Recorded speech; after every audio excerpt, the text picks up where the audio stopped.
Now turn to page 3-31 and following, and we will see more detailed paradigms of your middle passive voice.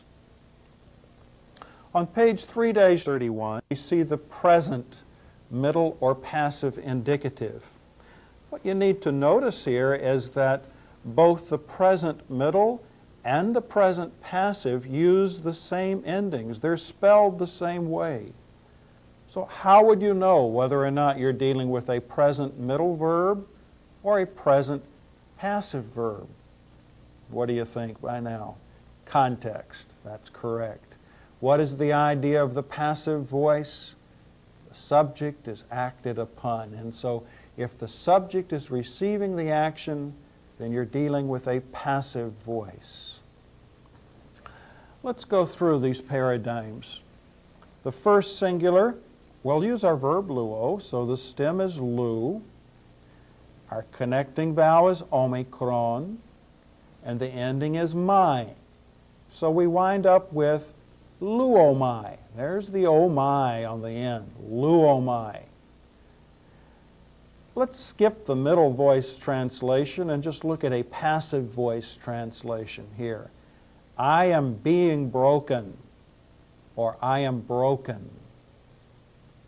The second person singular is the most difficult form, actually, in all of the verb forms because it goes through some unusual changes. Let's see what happens here, though. Our verb stem is lu, plus our connecting vowel is epsilon, plus the ending is psi. Now, what happens here is that the epsilon separated by a sigma and an alpha makes that sigma elide. Whenever we have, or not whenever, but quite often, whenever there is a sigma between two vowels, that sigma will elide, it will fall away, resulting in a contraction then of the remaining two vowels. So, if we have this ending with an epsilon connecting vowel and this ending psi, that sigma will elide because it's falling between these two vowels, epsilon and an alpha. This intervocalic sigma elides, resulting in the contraction of epsilon plus alpha. And in section 1 of your grammar, on page 1-11, you will see what happens when an epsilon contracts or combines with an alpha vowel. You get the vowel eta. And the iota, since it's a very weak vowel, moves to the basement. It develops an inferiority complex. It moves to the basement and is placed below the line called an iota subscript. And it is simply not pronounced. So your resulting ending here would be lue, where the ending is an eta and an iota subscript. I know all of that was rather complicated and so forth, but if you will read all of the notes that are given here and refer to the different sections in the grammar, you'll be able to understand what's happening. The second person singular passive translation would be, you are being broken, or you are broken. The third person singular, the stem is lu, the connecting vowel is epsilon, and the ending is tai. We put those together and we get luetai.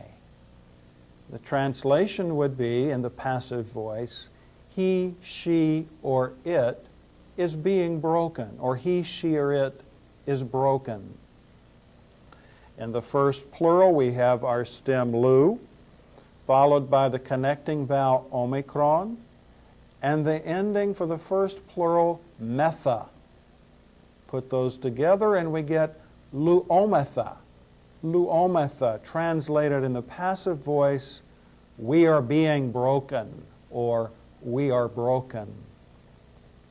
The second person plural, the stem is lu, the connecting vowel is epsilon, and the ending is sthe, sigma theta epsilon, sthe.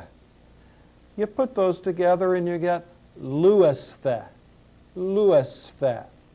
With a passive translation, you are being broken, or you are broken. The third plural, our stem is lu, the connecting vowel is an omicron, and the ending is ntai, nu, tau, alpha, iota, ntai. You put that together and you get luontai, luontai, translated in the passive voice, they are being broken, or they are broken. Turn the page to 3-32, and you'll see two paradigms. The top one deals with the future middle indicative, and the second one with the future passive indicative. Notice that the endings are identical as the endings that we had for the present middle passive indicative.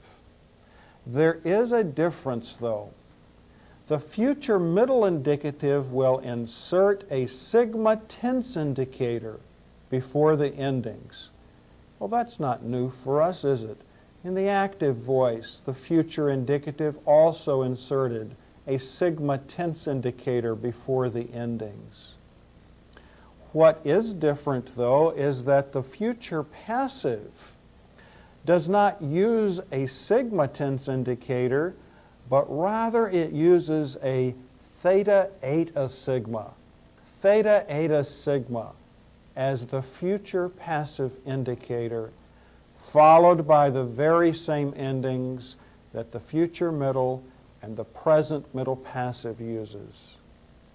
So when you see a theta eta sigma as a tense indicator, you're working with the future passive indicative. Also notice that on these pages are suggested translations to help you to see how the various words could possibly be translated.